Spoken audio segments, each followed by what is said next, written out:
네, 선물 옵션 시장 통해서 전략을 챙겨드리는 시간입니다. 목요일에 모닝 전략. 이정민 대표님 나와 계시는데요. 어서 오십시오. 네, 안녕하십니까. 반갑습니다. 네, 제가 그 회사가 바뀌셨죠? 네, 네네. 회사 많이 바뀌었습니다. 네. 회사 이름 다시 한번 말씀해 주시겠습니까? 네, 제이드 리더스로 바뀌었죠. 제이드 리더스 이정민 대표님 나와 계시는데요. 자, 1960선에 지금 코스피가 안착을 했는데 어제 시장 약보하면 좀 쉬어가는 모습 보이고 있습니다. 아무래도 그 회의록 공개, FOMC 회의록 공개를 두고 우리 시장에서도 약간 좀 관망하지 않았을까도 싶은데 국내 증시 글쎄요 상승적인 무게를 실어야 될지 일단 지금까지 흐름을 어떻게 보셨는지 판단을 먼저 여쭤보겠습니다. 네, FOMC 회의록이 조금 신경 쓰이는 모습은 사실입니다. 좀 짚고 넘어가야겠는데요. 자, 뉴욕 증시로 넘어가서 전날 오름세를 이어가지 못했습니다. 하락 마감을 했죠. 미국 연방준비제도가 발표한 10월 그 FOMC 회의록을 두고 해석이 엇갈리면서 막판에 이 거래 물량이 좀 줄어들면서 하락을 했죠. 회의록에는 두 가지 분분한 의견이 좀 나오는 모습이었습니다.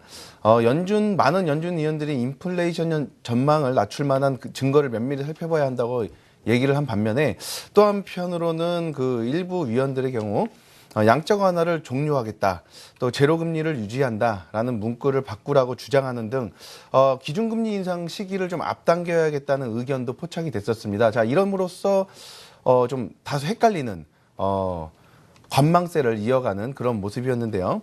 제가 지난주 다시 우리 시장으로 넘어가서 지난주에 가파른 상승은 좀 어렵겠지만 상승의 분위기가 조성될 가능성이 매우 크다라고 말씀을 드렸는데요. 개장 후 첫날 지수가 하락을 했지만 이거래일 연속 상승을 하는 모습을 보이기도 했었습니다. 하지만 그동안의 상승분의 일부를 반납하면서 어저께는 좀 하락 조정이 되는 모습을 보실 수 있었고요. 네. 개인이 2,900계약 이상, 그리고 기관이 1,500계약 이상을 순매수했지만 이 문제는 좀 외국인이었습니다. 외국인이 4,400계약 이상을 매도하면서 하락을 좀 부추겼습니다. 네.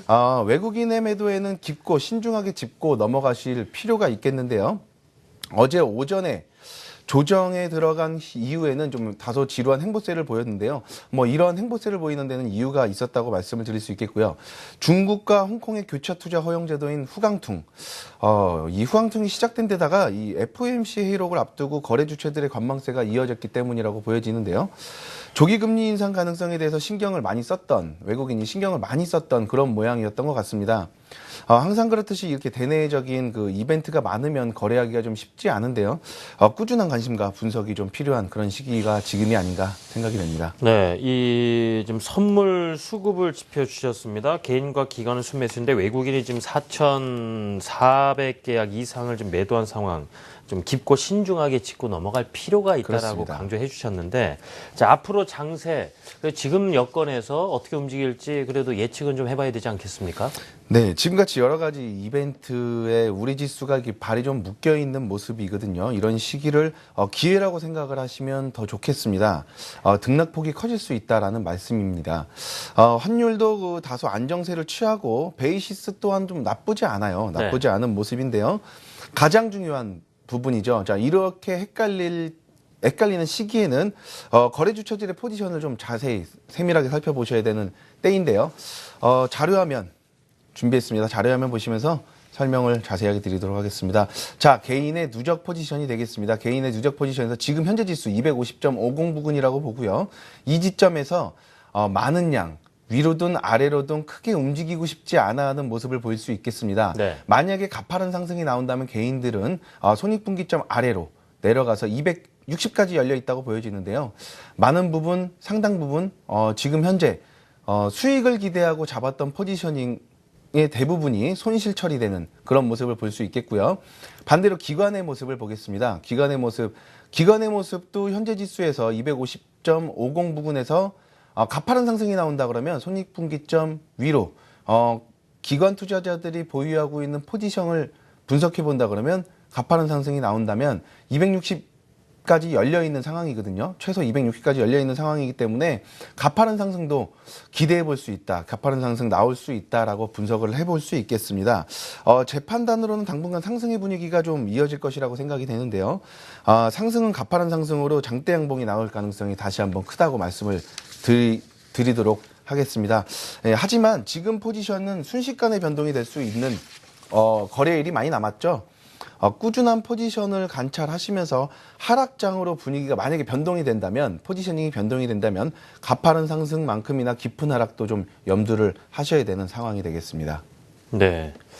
그럼 어떻습니까? 당장의 그 지수상으로만 본다라면은 어떨까요? 지금 뭐 1960선에서 좀 벗어나기는 어려울까요? 그 가파른 상승세가 된다라면은 좀 가파르게 오르간다는 말씀도 해주셨는데. 네, 중요한 질문을 해석을, 해주셨는데요. 예. 260까지 열려 있다는 얘기는 260까지는 일단은 안착을 할 수 있는 부분이 되겠고요. 네.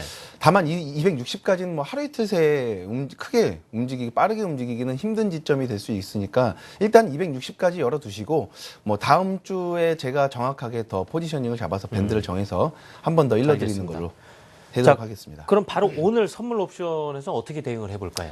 네, 오늘은 저점 매수 전략으로 대응을 좀 해보시는 것이 좀 안전한 매매가 되겠습니다. 하지만 이 FOMC 회의록 결과 앞두고 그 달러 강세가 좀 지속적이 이루어졌었거든요. 이 점도 좀 염두를 하셔야 되고요. 달러가 강세가 되면 외국인이 아무래도 이탈이 좀 이루어질 수 있기 때문이죠. 전통적으로 회의록 결과를 앞두고 이처럼 그 거래 주체들의 관망세가 이루어진 이후에는 큰 폭의 움직임이 나오는 경우가 많았습니다.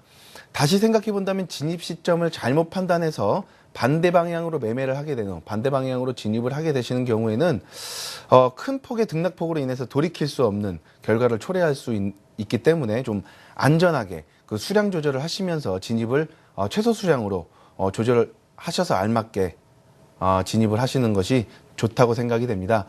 오늘의 시가, 고가, 저가를 잡아드릴 텐데요. 오늘 시가, 고가, 저가 밴드는 조금 넓게 잡아드려야 될 것 같습니다. 시가는 250.20 부근에서 시작을 해서 고가는 253.00 부근이 되겠고요.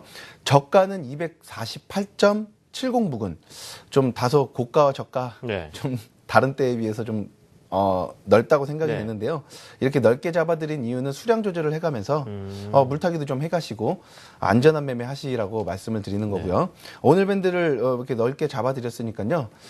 조금 옵션 가격도 보시면서 또 환율의 변화 추이 세밀하게 좀 살펴보시면서 안전하게 매매를 하실 수 있도록 바라는 바입니다. 자, 이 관망세가 있은 후에는 좀 큰 폭의 움직임이 나오는 경우가 많기 때문에 그렇죠. 진입 시점을 잘못 판단할 경우에는 돌이킬 수 없는 결과가 줄 수가 있다. 그래서 진입 시점에 좀 최초의 수량 조절을 함으로 인해서 좀 안전하게 매매한 쪽으로 중심을 두자라는 말씀이셨습니다.